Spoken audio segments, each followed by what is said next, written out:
আসসালামু আলাইকুম রাহমাতুল্লাহ।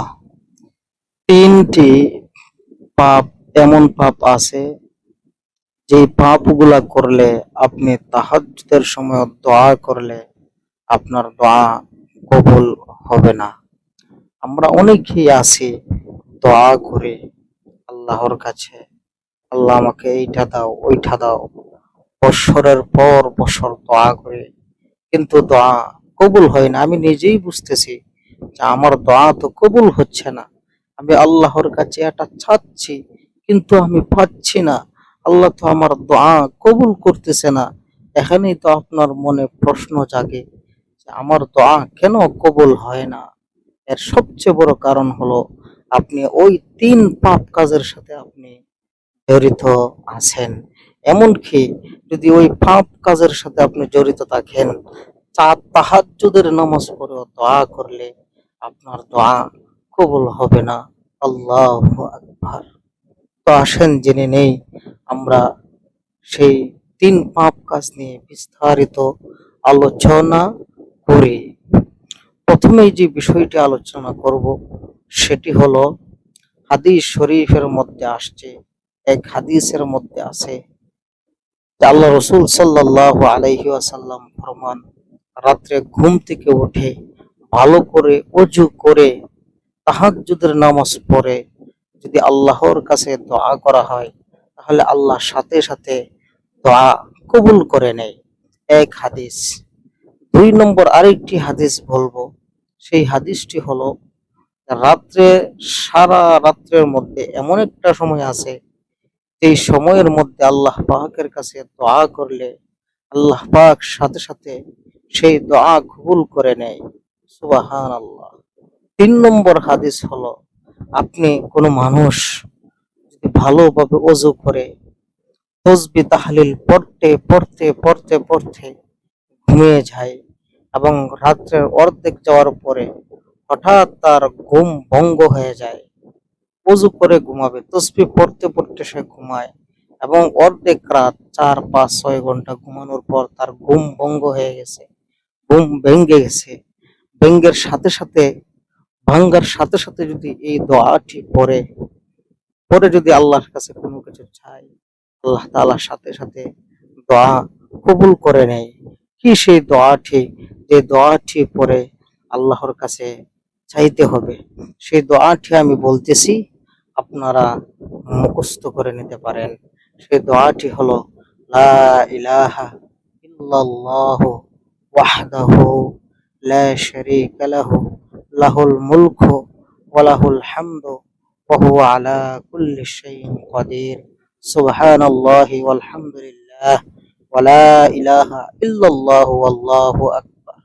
ওযু করে ঘুমানোর পর রাত্রে ঘুম ভঙ্গ হয়ে যাওয়ার পর যদি এই দোয়াটি পড়ে আল্লাহর কাছে যা চাইবে আল্লাহ তাআলা তাই কবুল করে নেবেন।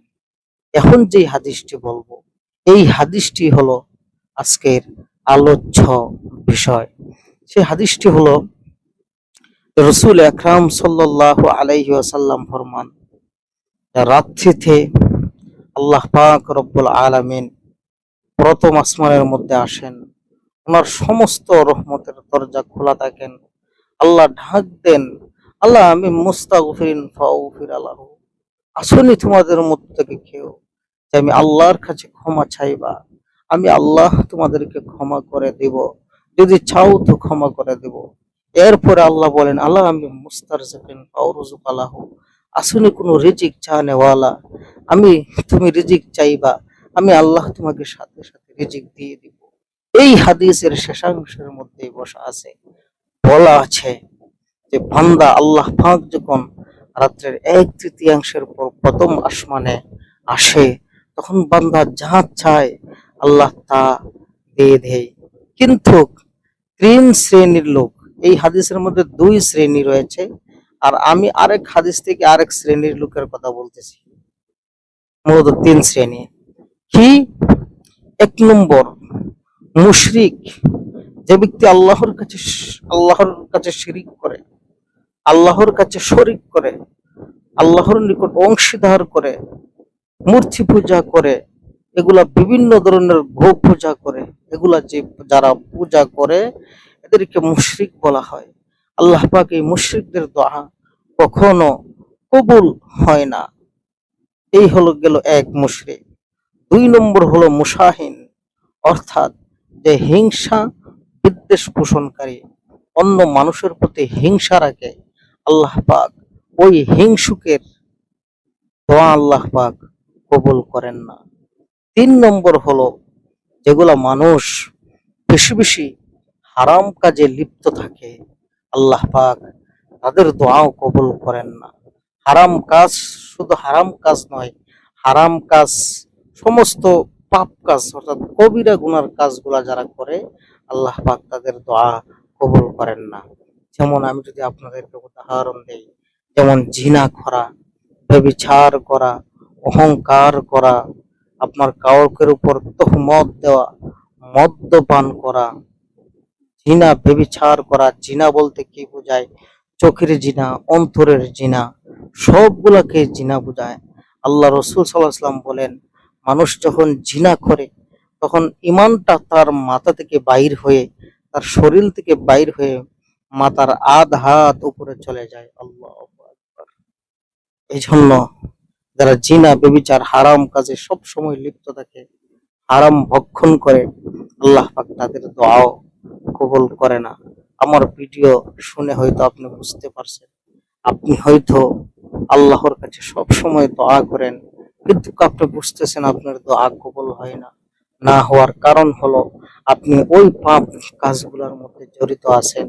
এগুলা থেকে যদি আপনি মুক্ত হয়ে আল্লাহ পাকের কাছে যদি চান, ইনশাআল্লাহ আশা করি আপনি যা চাইবেন আপনি তাই পাবেন। আল্লাহু আকবার।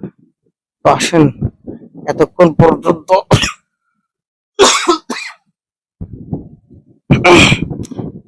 পর্যন্ত গুরুত্বপূর্ণ ভিডিওর কথা বললাম।